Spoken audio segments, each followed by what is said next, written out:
tahun 1990 sampai sekarang. Namun di dalam penjelasan kemarin, kalau tidak salah masih belum tuntas dan kami mendapatkan ya. Ya, sok benar. Ya, baik Bu. Jadi di chapter 1 yang kami kemarin pelajari, ada satu hal penting di bagian akhir PPT di mana di dalamnya itu ada yang namanya conceptual framework. Sebenarnya ini telah kita pelajari di chapter 2 intermediate accounting. Tapi dalam memahami teori akuntansi ini, kami rasa kita semua perlu mengulas balik, mengetahui arti dari masing-masing di sini. Oke, nanti conceptual framework itu dibahas di chapter 4. Oh iya Bu, baik. Di pertemuan keempat, tapi conceptual framework itu adalah maknanya adalah teorinya dalam akuntansi yang disebut dengan kategorisasi yang sifatnya normatif, gitu kan? Sifatnya normatif, dan normatif itu di dalam perumusannya itu biasanya menggunakan pendekatan yang normatif itu adalah pendekatannya deduktif, gitu ya. Yang deduktif itu, jadi conceptual framework itu hasil dari suatu pemikiran atau pendekatan perumusan teori akuntansi dengan menggunakan pendekatan deduktif sehingga sifatnya normatif, kan gitu kan? Sok terusin. Baik Bu, nah makasih. Jadi ya konsep framework ini udah tahu ya di hasil dari IASB dan FASB di mana nantinya akan jadi ada IFRS International Financial Reporting Standard. Lalu kita akan lanjut menuju ke chapter 2 di mana di sini akan banyak bertemu teori struktur akuntansi di mana kami akan membahas teori pragmatis, kemudian ke sintaktik semantik, normatif, positif, kemudian Ibu tadi bilang different perspective, dan scientific approach, dan isu-isu auditing. Ini semua kami lakukan sesuai dengan panduan yang ada di buku itu yang Godfrey, ya sesuai itu ya, apa namanya, daftar isinya itu di pojok kiri atas. Jadi judulnya bukan struktur teori akuntansi, tapi bagaimana kita melakukan pendekatan dalam merumuskan teori akuntansi, atau bagaimana kita mengkonstruksi teori akuntansi dengan menggunakan berbagai pendekatan itu tadi, apa perspektif tadi ya. Iya Bu, baik Bu. Nah yang pertama oleh Fadli. Ini di aku apa masih slide chat belum di full screen sama Andi? Terusin aja. Jadi Fandi yang asrotnya sok. Jadi itu Fadli yang baca. Tunggu Bu, di sini aku masih di apa sih page 1 yang PPT-nya, yang lain sama nggak? Apa udah? Oh udah tuh. Oke. Maaf Bu, koneksi saya. Tunggu. Ada pulsa. Lembat Bu. Oke. Ya. Harus sedia. Kalau kuliah online tuh wayahna kudu kuotanya dipenuhin ya. Terus. Ya bunten Bu ya. Oke, yang pertama itu teori pragmatik. Nah, teori berikut adalah bagaimana kaitan antara simbol yang telah dimaknai tersebut dan kaitannya dengan perilaku penerima. Teori pragmatis itu menekankan pada pengaruh laporan serta ikhtisar akuntansi terhadap perilaku atau keputusan. Penekanan dalam perkembangan teori akuntansi adalah penerimaan orientasi komunikasi dan pengambilan keputusan. Sasarannya pada relevansi informasi yang dikomunikasikan kepada para pengambil keputusan atau user dan perilaku berbagai individu atau kelompok sebagai akibat penyajian informasi akuntansi secara pengaruh laporan dari pihak eksternal terhadap manajemen dan pengaruh umpan balik terhadap tindakan para akuntan dan auditor. Jadi, teori perilaku mengukur dan menilai pengaruh ekonomik, psikologis, sosiologis dari prosedur akuntansi alternatif dan media pelaporannya. Contohnya itu bagaimana kaitan antara laba yang telah dimaknai dengan perilaku investor. Nah, pada slide selanjutnya, si teori pragmatis ini tuh ada dua. Yang pertama deskriptif, dan yang kedua adalah psikologis ya kalau salah. Next deh. Ya, next nih. Aduh, nge-lag. Ya udah, oke.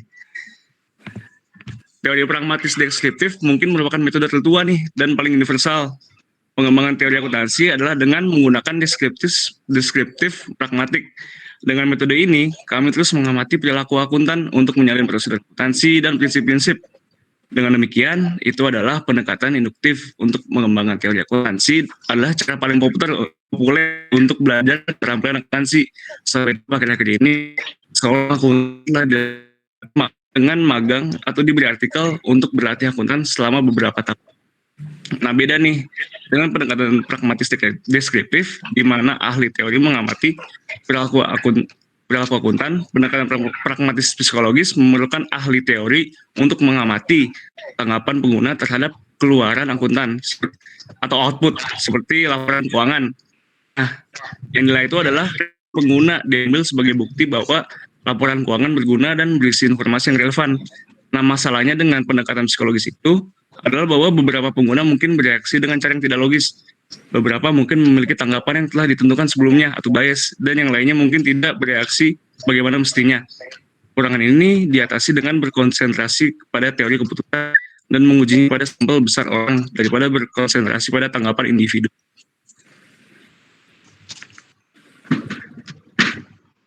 Ya. Terus? Ini mohon maaf, PT-nya gimana sekarang tampilannya? Teori sintaktik bukan? Udah nih. Udah sekarang. Praktik ya, bismillahirrahmanirrahim. Oke, baik, makasih udah pragmatik. Kemudian kita lanjut ke teori sintaktik. Nah, sintaktik di sini itu menurut buku yang telah kami beli juga dari Prof ini. Ya, jadi teori ini adalah teori yang mengkaji dan menelaah hubungan antara simbol secara logis. Jadi antara simbol itu ada aturan sintaksisnya dan juga ada logika matematikanya. Misalkan aset sama dengan utang ditambah modal. Kan itu secara logika dan kalau kita jumlahin aset utang tambah modal harus sama dengan aset kan logika matematikanya. Kemudian juga sintaktik pula akan menjelaskan praktik yang memprediksi bagaimana akuntan akan bereaksi pada situasi tertentu. Jadi itu pertama akan memprediksi akuntan bereaksi pada situasi tertentu. Kemudian yang kedua adalah dengan adanya teori sintaktik, maka teori ini juga meliputi hubungan antara unsur-unsur yang membentuk struktur pelaporan keuangan, struktur akuntansi, yaitu apa aja? Ada manajemen, ada entitas pelapor, pemakai informasi. Nah, ini semua itu adalah contoh dari teori sintaktik. Dan juga teori sintaktik berorientasi membahas masalah-masalah tentang bagaimana kegiatan perusahaan yang udah dirumuskan sebelumnya dalam elemen-elemen keuangan. Elemen keuangan itu yang tadi di conceptual framework yang ada harta, hutang, modal, pendapatan, beban gitu. Jadi masih saling menyambung.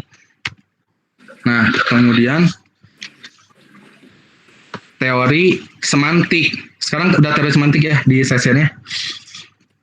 Kemudian teori semantik. Nah, semantik ini adalah teori yang menelaah hubungan antara simbol dengan dunia nyata yang disimbolkannya. Jadi kalau sintaktik tadi kan menelaah hubungan antara simbol dengan simbol. Kalau teori semantik ini menelaah hubungan antara simbol dengan dunia nyata. Dunia nyata itu maksudnya apa? Dunia nyata yang disimbolkannya. Misalkan A sama dengan aktiva. Aktiva itu apa? Sumber daya yang dikuasai oleh perusahaan akibat transaksi masa lalu yang bisa mengalihkan manfaat ekonomis gitu-gitu. Nah, itu kan kita lambangkan menjadi sebuah logo A. A aktiva. Kemudian kalau U berarti utang, M sama dengan modal. Nah, gitu-gitu aja berarti teori sintaktik sama semantik gitu ya bedanya logo sama logo. Kalau ini logo dengan real word-nya kayak bagaimana begitu. Kemudian teori normatif. Udah ya di slides-nya. Udah, oke. Teori akuntansi normatif nih disebut juga teori preskriptif yang mencoba menjawab pertanyaan apa yang semestinya. Di sini akuntansi dianggap sebagai norma peraturan yang harus diikuti, tidak peduli apakah berlaku atau dipraktikkan sekarang atau tidak. Nah, si teori normatif ini berusaha untuk membenarkan tentang apa yang seharusnya dipraktikkan. Misalnya pernyataan yang menyebutkan bahwa laporan keuangan seharusnya didasarkan pada metode pengukuran aktivitas tertentu. Nah, menurut Nelson yang didapat dari buku Godwin, dalam literatur akuntansi teori normatif sering dinamakan teori a priori, yang artinya dari sebab ke akibat atau bersifat deduktif, seperti yang dibilang Bu Wimin tadi ya. Nah, alasannya teori normatif bukan dihasilkan dari penelitian empiris, tetapi dihasilkan dari kegiatan semi-research. Nah, perumusan akuntansi normatif ini, kalau aku ingat-ingat di teman sebelumnya, mencapai masa keemasan pada tahun 1950 dan 1960-an. Selama periode ini, perumusan lebih tertarik pada rekomendasi kebijakan dan apa yang seharusnya dilakukan, bukan apa yang sekarang dipraktikkan. Pada periode tersebut, teori normatif lebih berkonsentrasi pada yang pertama ada true income. Nah, teori ini berkonsentrasi pada penciptaan pengukur tunggal yang unik dan benar untuk aktiva dan laba. Teori ini digunakan oleh price level adjusting accounting, replacement cost accounting, and present value accounting.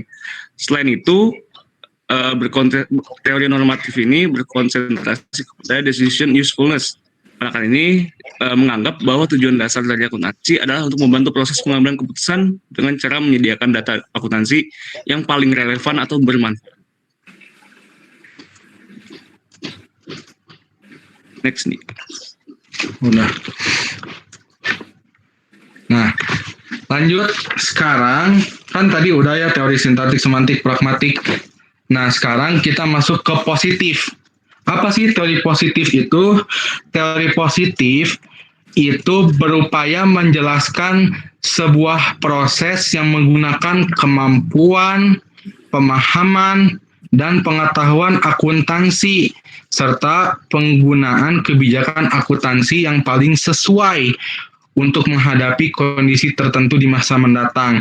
Jadi kayak gimana? Jadi teori positif ini itu pada prinsipnya menganggap bahwa tujuan dari teori akuntansi itu, teori akuntansi adalah menjelaskan dan memprediksi, ya, menjelaskan dan memprediksi praktik-praktik akuntansi.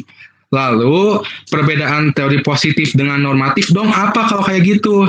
Jadi perbedaan dengan teori normatif itu adalah kalau normatif bersifat perspektif yang tadi dibilangin, kalau positif bersifat deskriptif gitu. Lalu lanjut ke slide berikutnya.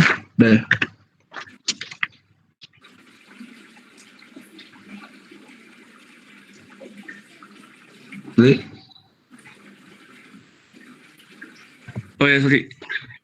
Lag tadi. Oh, oke. Nah, ini merupakan kritik-kritik nih kenapa terhadap teori normatif. Ada 3. Pertama itu teori normatif tidak mampu untuk menguji secara empiris.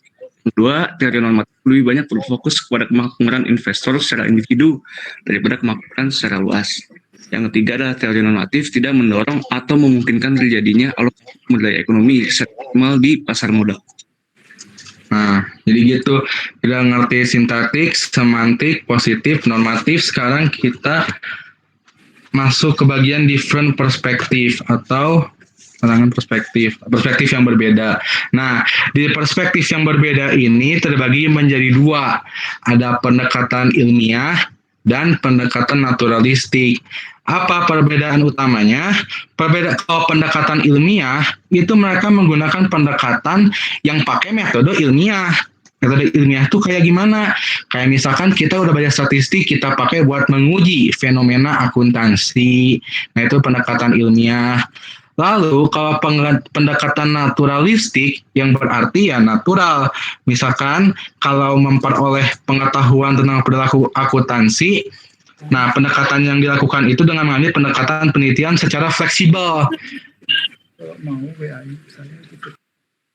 Fleksibel, menggunakan pengamatan dan tidak terlalu menggunakan metode ilmiah. Jadi ya kalau natural mah intinya pendekatannya lebih fleksibel aja, menggunakannya pengamatan. Kalau ilmiah harus ada metodenya kayak statistik kayak gitu-gitu. Lalu scientific approach. Nah, penerapan pendekatan saintifik pada akuntansi mengalami 2 kesalahan miskonsepsi, yaitu yang pertama itu adalah beberapa pihak berpikir bahwa tujuan penerapan ini akan menjadikan seorang akuntan serta mereka juga akan menjadi seorang ilmuwan. Saya ini sebuah miskonsepsi karena akuntan itu lebih ke praktisi atau practitioner daripada research atau ilmuwan.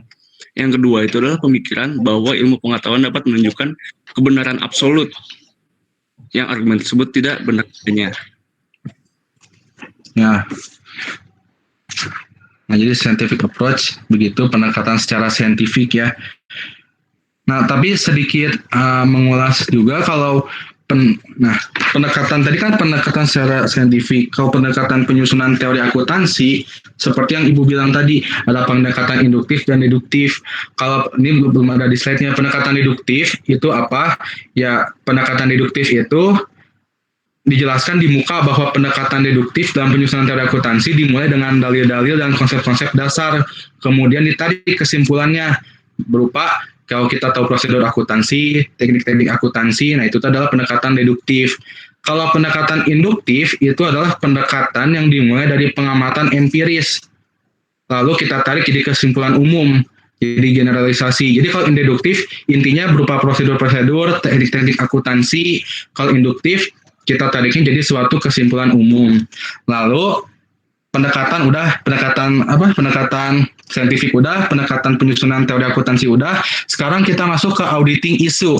Auditing issue mirip sama pelajaran audit yang pertama ya, di mana di awalnya itu kalau audit berarti berhubungan dengan konstruksi teori auditing. Jadi auditing ini itu mengikuti perkembangan teori akuntansi. Ya, jadi teori audit mengikuti teori akuntansi. Lalu sumber-sumber awal auditing. Apa sih sumber-sumber awal auditing itu? Jadi, sumber awal auditing itu yang menunjukkan fokus terhadap masalah yang muncul pada pelaksanaan audit.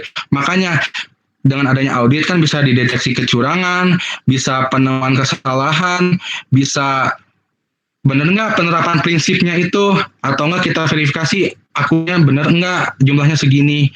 Nah, lalu juga pendekatan audit ini menggunakan pendekatan pragmatis ya pada awal proses dan prinsip auditing. Lalu era normatif dalam teori akuntansi dan penelitian juga itu dimulai pada tahun 1970-an. Kalau di Indonesia kita tahu ada IAI, kalau di Amerika ada namanya AAA, American Accounting Association. Nah, apa hubungannya sama audit? AAA ini mendirikan Komite Basic Audit Konsep untuk menyelidiki peranan dan fungsi audit untuk memberikan rekomendasi buat proyek penelitian. Makanya tadi dibilang akuntan nggak spesialis research, lalu walaupun bisa juga research, lalu memeriksa permasalahan dari bukti dan menerbitkan position paper, ya gitu pokoknya dari intinya basic audit konsep tersebut. Lalu pertumbuhan teori akuntansi.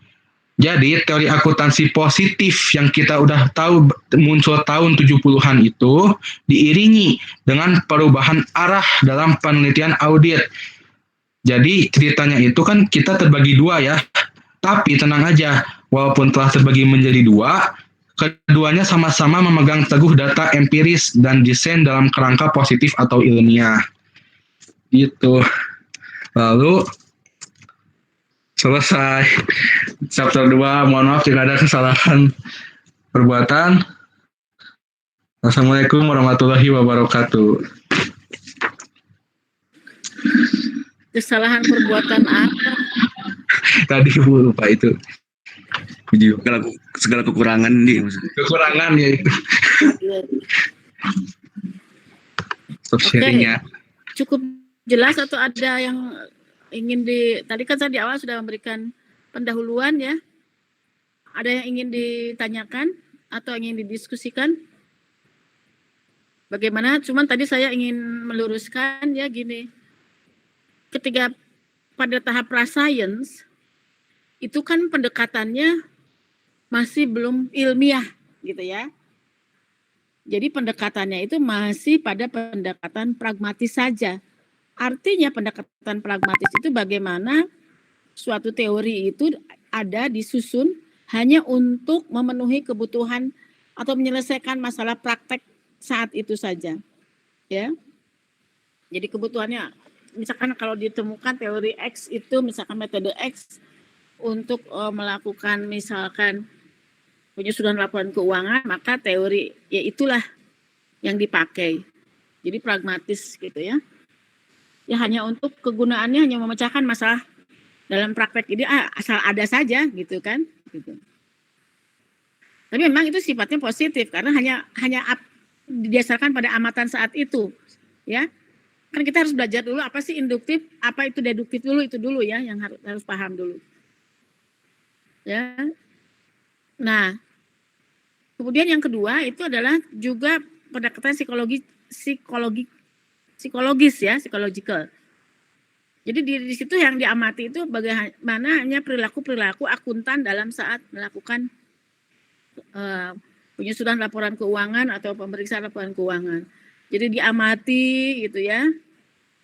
Ya, diamati sehingga itu muncul satu teori di dalam akuntansi gitu ya. Jadi hanya lihat perilaku orang sebagai penyusun laporan keuangan dan sebagai penerima informasi. Tapi tentu belum ilmiah, belum bisa digeneralisasi karena itu hanya amatan, hanya beberapa orang saja gitu ya. Tadinya belum dikatakan ilmiah. Oke. Nah, jadi kemudian yang berikutnya adalah ada di situ pendekatan sintaktik gitu ya. Sintaktik, semantik, dan pragmatik lagi. Nah, apakah itu pendekatannya deduktif atau induktif? Kalau kita memandang teori akuntansi ini kategorinya sintaktik, ini semantik, ini pragmatik, itu pendekatannya deduktif gitu ya. Karena itu berasakan dari proses pemikiran. Pemikiran ya tadi saudara mengatakan setengah riset gitu ya. Ya itu memang ada hasil pemikiran sehingga dihasilkan suatu teori ya yang teori itu dihasilkan untuk dipraktekkan yang sifatnya normatif. Jadi sesuatu yang datangnya dari semi riset lah katakan aja, nggak mungkin ujuk-ujuk dari ilham dari ide, tapi apa yang difikirkan berdasarkan logika di abstract world gitu ya, kalau saya katakan. Kemudian nanti dihasilkan suatu teori yang untuk dipraktekkan, nah itulah deduktif. Ya, diciptakan dulu tujuan pelaporan keuangan itu apa, gitu kan? Diciptakanlah pendefinisian, diciptakanlah harus seperti apa informasi itu, diciptakanlah aturan-aturan tatanan untuk pelaporannya, untuk operasionalnya, untuk teknisnya, berbasis persamaan akuntansi, double entry gitu kan. Ada prinsipnya, ada asumsinya. Nah, itu adalah seperangkat teori yang sifatnya deduktif, yang sifatnya normatif. Nah, di dalam pendekatan deduktif tadi, kalau misalnya kita suatu teori itu hanya diciptakan hanya untuk fokusnya bagaimana melaporkan laba, contohnya hanya melaporkan laba atau hanya untuk pelaporan keuangan saja, di mana kita memandang teori itu ya hanya sebagai simbol dengan simbol gitu ya. Misalkan bagaimana melaporkan menyusun teori tentang pelaporan laba yang ideal misalkan. Oh, laba itu adalah simbolnya adalah revenue, expense, kemudian hasil dari matching dan revenue recognition, gitu kan? Jadi fokusnya bagaimana menciptakan hanya untuk teori pelaporan saja. Jadi yang hanya menjelaskan bagaimana pelaporan keuangan untuk pelaporan laba yang ideal. Ya, hanya dengan simbol, selesai saja, udah. Itu teorinya seperti itu. Ya kayak kita aja bagaimana nyusun income statement kan begitu, bikin neraca, mengakui modal, bikin cash flow, hanya gitu saja. Ya, aturannya harus gini kan gitu.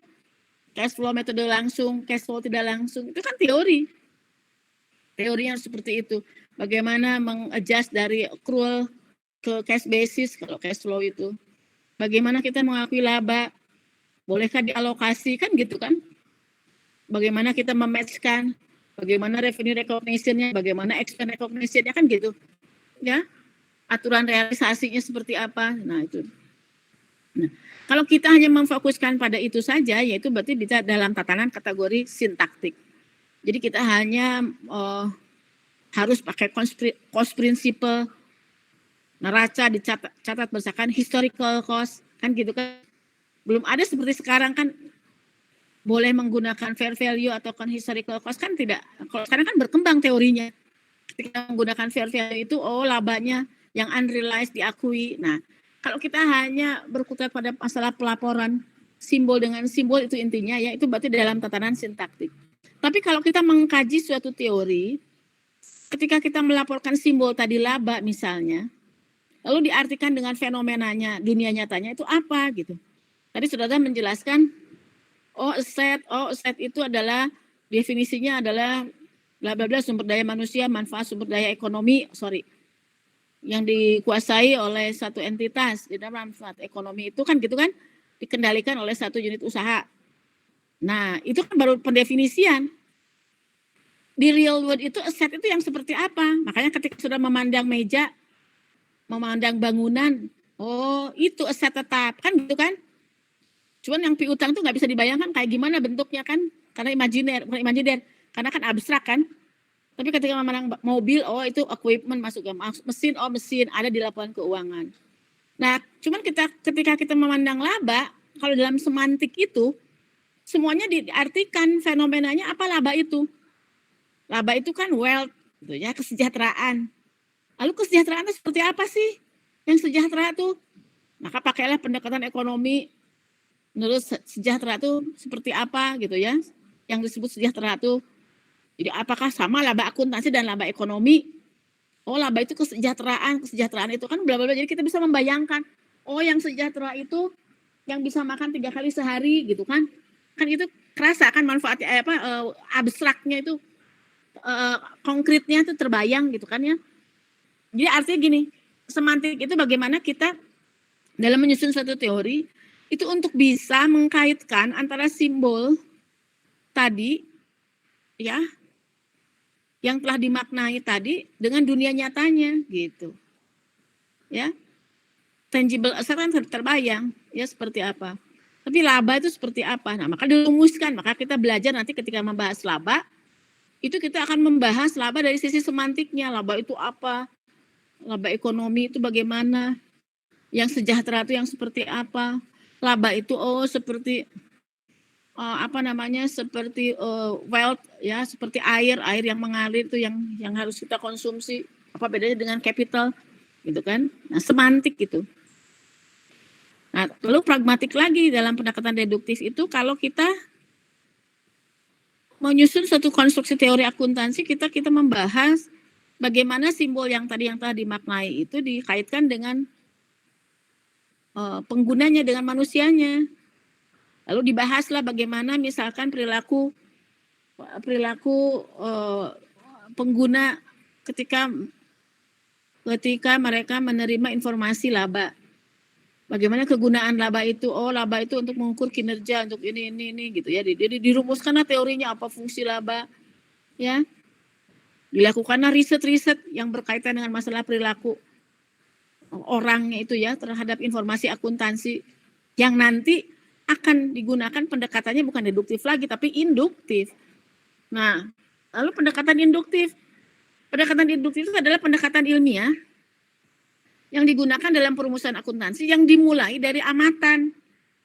Jadi saudara mengamati saja sampai pada suatu simpulan, sampai pada suatu teori generalisasi yang diakui secara umum. Kebayangkan ya, bagaimana saudara menciptakan teori lah, itu intinya Mas. Sampai teori itu dipakai berlaku umum sedunia. Itu enggak? Menciptakan teori yang berlaku umum di dunia, tapi dihasilkan dari amatan. Nah, saudara nanti cari contoh-contohnya seperti apa. Nah, di dalam akuntansi itu kebanyakan teorinya berkembang dari pendekatan induktif. Karena dimulai dari amatan. Misalkan bagaimana perilaku manajemen atau ketika menyusun laporan keuangan. Perilakunya seperti apa. Bagaimana perilaku orang, manajer atau ketika menyusun anggaran. Jadi lahirlah teori-teori yang berlaku umum, yang diakui. Gitu ya. Nah, tentu itu untuk sampai pada tahap generalisasi untuk dapat berlaku universal untuk diakui, tentu harus menggunakan pendekatan ilmiah kan, ada populasinya, ada sampelnya, ada statistiknya. Nah, bagaimana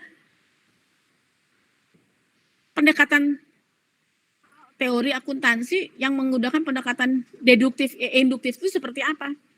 Nah, teorinya itu bersifat positif. Jadi positif itu adalah teori itu yang menggambarkan bersifat apa adanya, lain dengan normatif yang tadi conceptual framework, yang tadi true income tadi ya, yang tadi di sintaktik semantik itu adalah normatif kebanyakannya. harus begini, harus begini, harus begini. Nah, tapi apa contohnya? Ya, misalkan efficient market hypothesis. Itu adalah teori yang digunakan di dalam akuntansi, ya, bisa digunakan dalam akuntansi. Ketika kita mengkaitkan bagaimana perilaku orang dengan informasi akuntansi. Jadi bagaimana kandungan informasi yang dihasilkan di laporan keuangan dikaitkan dengan perilaku orangnya. Maka dari pendekatan induktif dari aspek perilaku ini, sebagai akuntansi itu sebagai alat untuk membantu proses pengambilan keputusan ini kan muncul bidang ilmu baru yaitu behavioral accounting. Dalam akuntansi kalau sudah belajar aspek perilaku manusia dalam akuntansi, nah itu. Jadi kita bicara manusianya. Makanya ketika kita berbicara aspek behavioralnya, maka pendekatan ilmunya yang digunakan adalah pendekatan ilmu psychological. Gitu, ilmu psikologi. Ya. Meskipun di dalam tahap pra-science itu juga menggunakan pendekatan psychological, tapi belum ilmiah gitu ya. Belum ilmiah benar karena hanya baru segelintir orang, ya, tidak ilmiah. Nah, itu nah bagaimana pendekatan risetnya dalam induktif itu? Ya, nah bisa pendekatan sains, bisa pendekatan naturalistik. Naturalistik itu lebih kepada suatu pendekatan penelitian yang bersifat kualitatif. Jadi kalau penelitian kuantitatif itu, kualitatif itu adalah lebih pada risetnya yang menghasilkan suatu teori.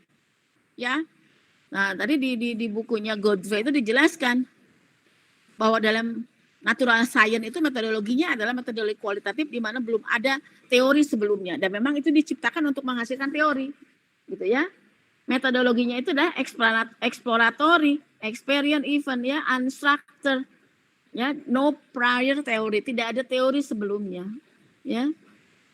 Nah, tapi kalau misalkan pendekatannya induktif dengan menggunakan scientific, dengan pendekatan kuantitatif, ya kita hanya menguji teori yang ada yang telah dihasilkan itu tadi. Misalkan ada teori earning management, ya. Teori earning management kan sudah diakui secara umum. Nah, saudara tinggal mereplikasi saja. Diuji lagi dengan pendekatan kuantitatif, dengan desainnya yang sudah jelas, dengan sampelnya yang sudah jelas, hanya memperkuat posisi teori itu, gitu ya. Nah itu pendekatan di dalam teori akuntansi. Tapi ada lagi pendekatan yang lainnya, pendekatan sosial.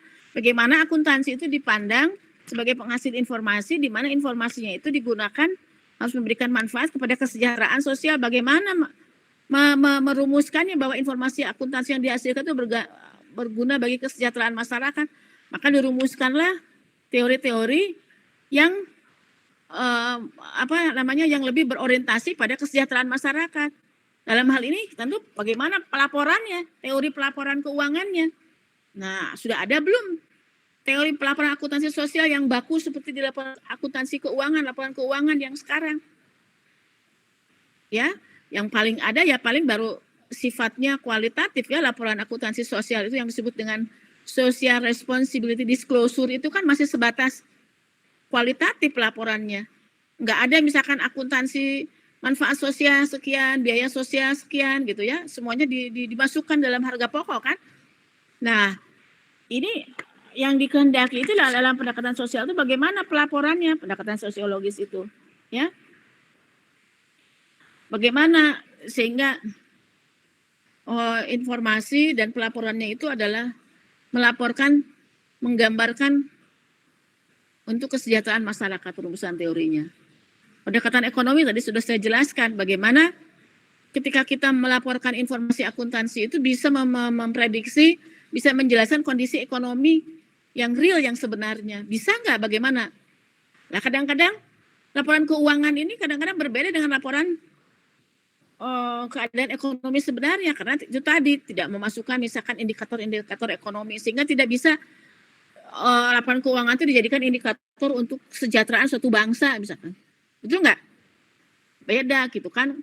Kalau kesejahteraan suatu bangsa itu kan pertumbuhan gitu. Tapi kalau dalam laporan akuntan, dalam laporan keuangan kan tidak gitu. Kadang-kadang orang nggak percaya sama laporan keuangan. Jadi nah Jadi dalam pendekatan ekonomi itu bagaimana sehingga informasi akuntansi menggambarkan situasi real ekonomi. Makanya diciptakanlah suatu teori yang menggunakan pendekatan ekonomi misalkan dengan menggunakan indikator inflasi untuk melaporkan laba, sehingga laba yang dilaporkan itu menggambarkan benar-benar real kondisi ekonomi, kondisi real nilai uangnya gitu kan.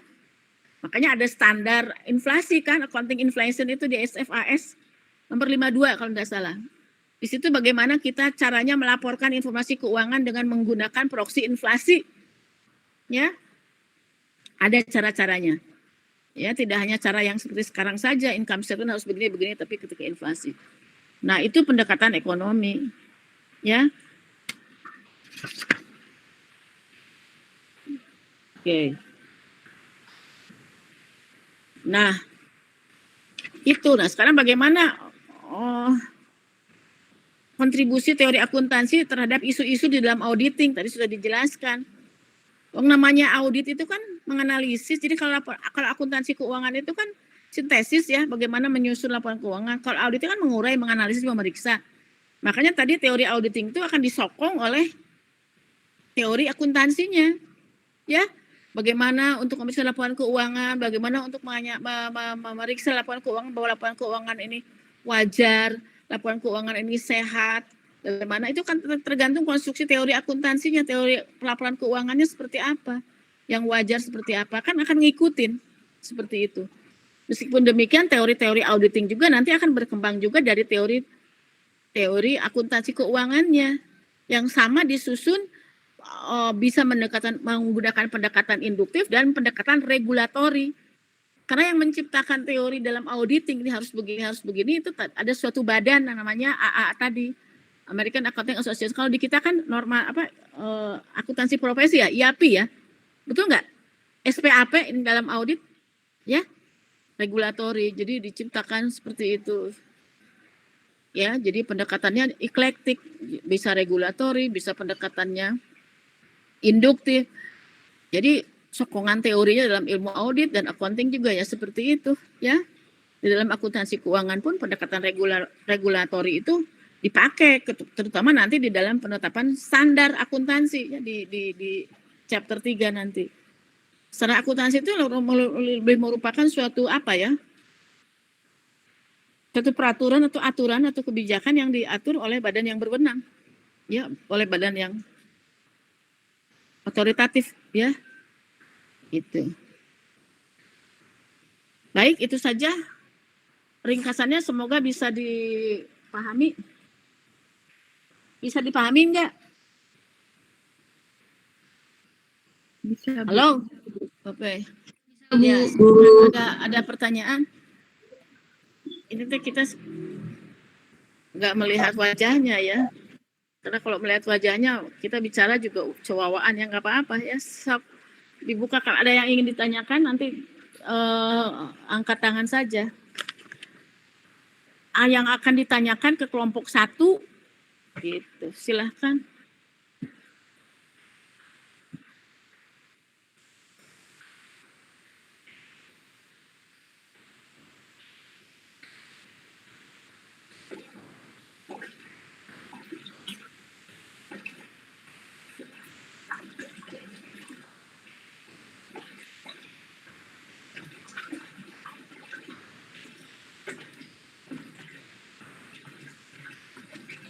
Ada yang ingin ditanyakan?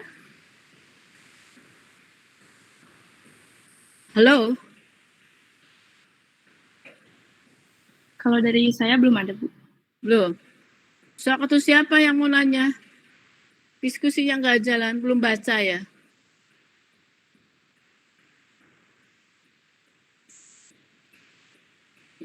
Alfandi mau ditanyakan? Cukup, Bu. Cukup. Oke. Tapi bisa dipahami kan? Bisa dipahami kan ya? Bisa, Bu. Oke.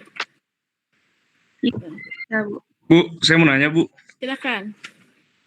Di buku Siapa namanya? Andri. Fadli, Bu, tadi yang presentasi. Oh iya. Itu di buku dijelasin ontologis tuh apa sih? Ontologi kalau Oh, ontologi apa? nggak tahu, ini di buku ada Bu apa? ada di Godfrey, Bu. Oh, Kan saya kan kemarin baca-baca. oke, Sebenarnya saya oke, saya juga gak terlalu apa ya, bahasanya oke, kayak oke. belum pernah denger aja, Bu, kayak ontologi, Masa? realism gitu. Oke, realism, Iya, ada realisasi. realism juga, Bu, saya lihat kayak Oke, kompleks banget, Bu, kata-katanya. oke. Makanya gini ya, ketika presentasi itu saudara harus bisa ngambil intinya ya. Jadi kalau ontologi memang saya akui mungkin saudara belum belajar filsafat. Baik, nanti saya terangkan. Jadi begini, kan kalau kita berbicara teori akuntansi itu pada hakikatnya kita itu berbicara tentang filsafatnya akuntansi. Betul nggak? Apa sih filsafat itu? Gitu kan? Filsafat itu kan orang yang mencari kebenaran, gitu kan? Bagaimana kita berusaha mencari kebenaran, meskipun kebenarannya bukan kebenaran mutlak, karena kebenaran mutlak mah hanya dari Allah Subhanahu wa taala, yaitu kebenaran yang sumbernya dari nas-nas ilahiyah, ya. Kalau saudara sebagai muslim, kebenaran mutlak itu adalah kebenaran dari Al-Qur'an dan Al-Hadis. Kalau saudara sebagai orang Nasrani, ya kebenaran mutlaknya dari kitab suci, dari Bible misalnya, ya. Itu berfilsafat itu seperti itu. Kita berkontemplasi mencari kebenaran yang dimulai dari rasa ragu-ragu. Nah, kalau kita berfilsafat itu benar ya, kita harus berpikirnya mendalam, menyeluruh, komprehensif ya. Jadi tidak asal begitu saja, oh ya, enggak begitu. Nah, teori akuntansi itu kan kita akan belajar membedah akuntansi itu hakikatnya itu apa sih akuntansi itu? Falsafahnya itu apa sih akuntansi itu? Nah, ketika kita berfilsafat, maka kita itu harus paham dulu apa, dari mana, dan untuk apa, gitu ya. Apa, dari mana, dan untuk apa. Sama kita juga hidup kan begitu, kita harus sadar dulu. Kita tuh apa sih, kita tuh siapa sih, gitu. Kita tuh diciptakan untuk apa sih, gitu ya. Dari mana kita berasalnya, dari mana terus mau kemana, terus apa sih kita tuh, gitu ya. Gitu. Nah, kalau dalam satu ilmu pun demikian. Kalau kita memandang ilmu itu, kita harus paham dulu ontologinya. Ontologi itu apa? Apa yang dikaji oleh ilmu itu? Jadi isi dari ilmu itu apa yang dikajinya? Tuh, itu ontologi itu apa yang dikaji oleh ilmu itu. Karena ilmu itu punya komunitasnya sendiri-sendiri. Ilmu alam, ada ilmu biologi. Ontologinya apa ilmu biologi? Sudah belajar di SMA. Saudara mungkin bisa menjelaskan, oh isinya itu, gitu ya. Ilmu biologi menjelaskan tentang bagaimana tumbuhan, perkembangan manusia. Sekarang kan biologi kan makhluk hidup kan, mulai dari tanaman, ya, binatang. Saudara belajar ilmu kimia, saudara udah paham isinya apa. Ilmu kedokteran, apa sih ontologinya, isinya ilmu kedokteran itu. Ilmu manajemen, saudara udah belajar dari mulai konsep-konsep manajemen POAC. Itu kan bagian dari ontologi ilmu manajemen. Padahal saudara belajar SDM, saudara belajar marketing. Itu ontologi itu apa yang dikaji dari suatu ilmu. Sama dengan kita mengkaji hanya sintaktik saja ya. Ya itu aja, padahal kajiannya itu aja gitu ya. Hanya itu, hanya simbol aja itu. Tapi kalau kita mempelajari suatu ilmu tentu jangan hanya ontologinya saja, tapi kita juga harus mempelajari dari mana ilmu itu datangnya, ya. Jadi ada ontologi, ada epistemologi. Epistemologi itu dari mana sih perolehan ilmu itu? Dari langit, dari intuisi, gitu kan? Nah, ilmu itu kan diperoleh dari mana?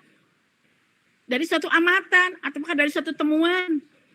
Dari temuan, oh gitu ya, kita menemukan apa gitu, eureka misalkan dari penemuan yang tiba-tiba gitu ya. Nah, epistemologi itu yang mempelajari ilmu itu datangnya dari mana, bagaimana ilmu itu berkembang dari mana. Kalau akuntansi dari mana berkembangnya ilmu itu.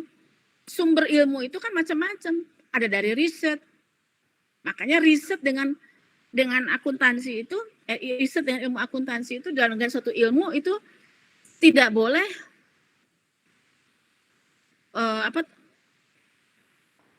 tidak boleh terlalu jomblang gitu ya. Artinya gini, prakteknya lebih maju dari ilmunya. Suatu praktek yang baik itu harus didukung dengan teori yang baik. Suatu teori yang kuat itu akan diperkuat dengan riset yang kuat. Begitu. Ya. Nah, teori dalam akuntansi itu datangnya adalah dari teori positif. Teori positif itu yang dihasilkan dari pendekatan kualitatif, ya induktif kualitatif, yang sebagai natural science tadi. Ada langkah-langkahnya metodologi seperti apa. Atau juga dari kuantitatif. Kalau kuantitatifnya hanya sekedar mereplikasi saja, membebek itu, mengikuti, diikuti lagi, diuji lagi. Kalau kualitatif benar-benar pure diciptakan. Saudara bayangkan ketika si Einstein menciptakan teori baru, itu kan pasti pure murni. Dia hasil berkontemplasi kan. Nah, teori akuntansi itu, dalam ilmu akuntansi itu teorinya itu dihasilkan dari realisme, dari realita. Ya. Kebanyakan dari realita. Contohnya saja, ketika katakanlah teori mengatakan bahwa aset yang harus dicatat berdasarkan historical cost, kan itu nggak sesuai dengan realitanya. Itu nggak, banyak kelemahannya. Makanya muncul lagi teori baru sekarang menggunakan fair value, gitu kan? Nggak up to date gitu. Kalau aset dilaporkan dengan historical cost, muncullah teori baru, teori impairment, ya, teori ini, teori itu. Nah, itu, ya pendekatannya positif. Jadi berkembang terus, ya berkembang terus berdasarkan risetnya. Ketika perdagangannya belum ada digital, kan belum ada teori tentang digitalisasi akuntansi, itu belum ada dulu tahun 30-an. Betul nggak? Ketika belum ada mesin uap kan belum ada kebutuhan tentang menghitung FOH. Ya. Sebelum revolusi industri tahun dulu. Ya, mesin uap itu ditemukannya seperti itu. Ya. Belum ada transaksi leasing, itu belum ada standar yang mengatur aturan teori tentang leasing itu, bagaimana aturan pengakuannya. Begitu. Sekarang bisnis itu berkembang ya, muncullah kan standar-standar baru itu yang mengatur praktek gitu ya. Itu dihasilkan dari pendekatan induktif dan bahkan deduktif gitu ya, seperti itu. Nah, jadi itu epistemologi. Satu lagi aksiologi. Nah, untuk apa sih ilmu itu? Ilmu nuklir ditemukan untuk apa kegunaannya?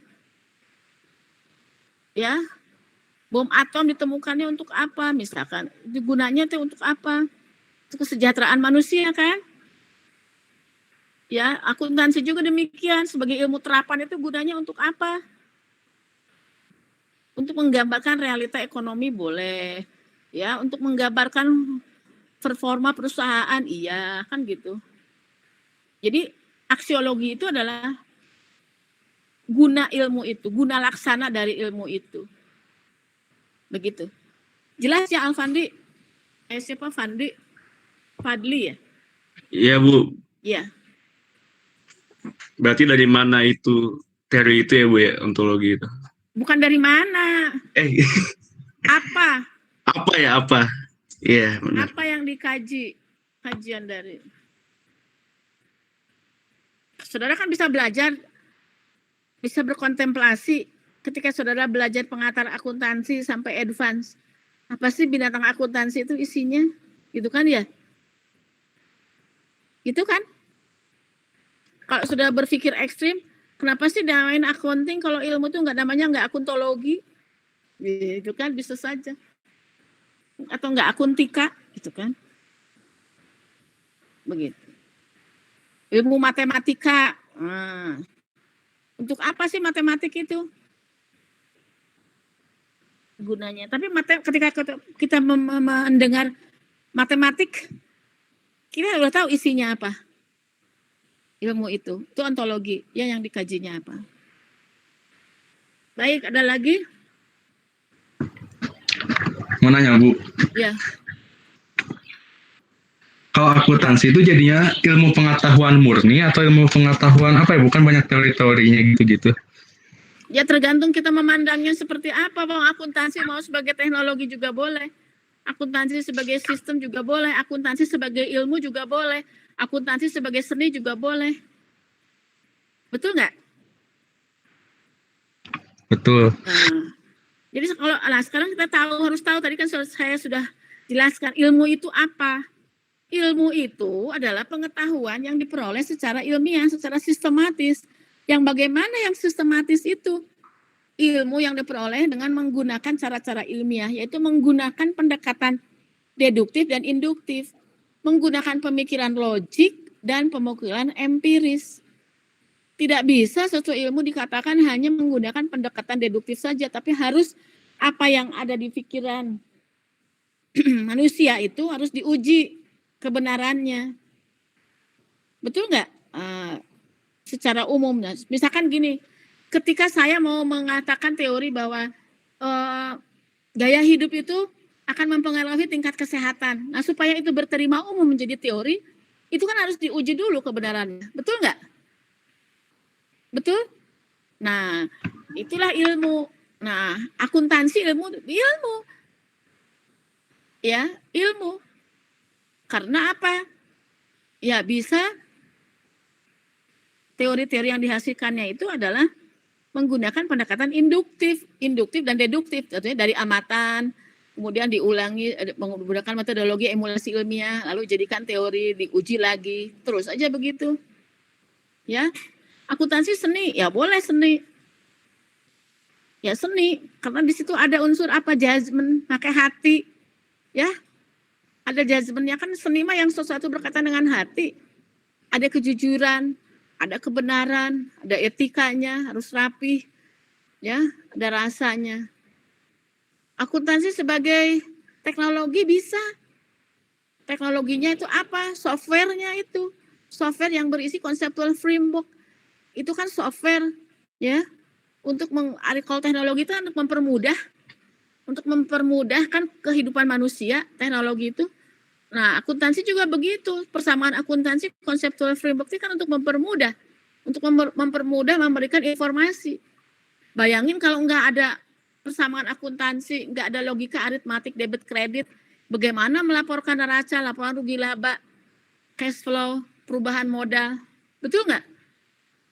Ya. Nah, itu kan ada teknologinya. Sekarang berkembang lagi, ada softwarenya. Ada teknologinya dari mulai posting sampai adjustment, ya, dari mulai ledger, jurnal, itu kan teknologinya. Nah, sekarang dipermudah lagi dengan era digital, ya. Nah, gitu. Jadi teknologi. Kalau kita memandang akuntansi sebagai teknologi, maka teori-teorinya adalah sifatnya normatif. Jadi gitu kalau taksonomi akuntansi itu. Kalau memandangnya teknologi, berarti pendekatannya deduktif, sifatnya normatif. Kalau pendekatannya sebagai suatu ilmu, teorinya adalah sifatnya positif, menggambarkan apa yang seharusnya, dan pendekatannya adalah induktif. Begitu. Cuma di dalam pendekatan scientific akuntansi, itu bisa menggunakan pendekatan sebagai scientific atau sebagai natural science. Ya, natural science itu adalah lebih kepada pendekatan kualitatif, di mana kita itu dalam menelitinya itu benar-benar belum ada teori sebelumnya, belum ada desain penelitiannya, jadi terus secara mendalam, ya, sehingga menghasilkan suatu teori. Begitu, Alfandi. Baik Bu, makasih. Ada lagi? Ada lagi? Sok 10 menit lagi ya sebelum.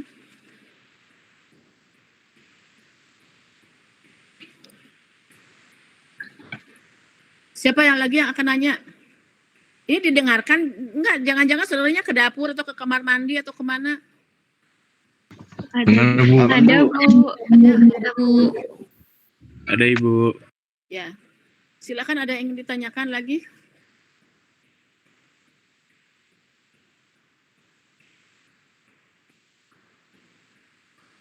Kalau tidak ada ya cukup sampai di sini saja. Terima kasih kelompok 1.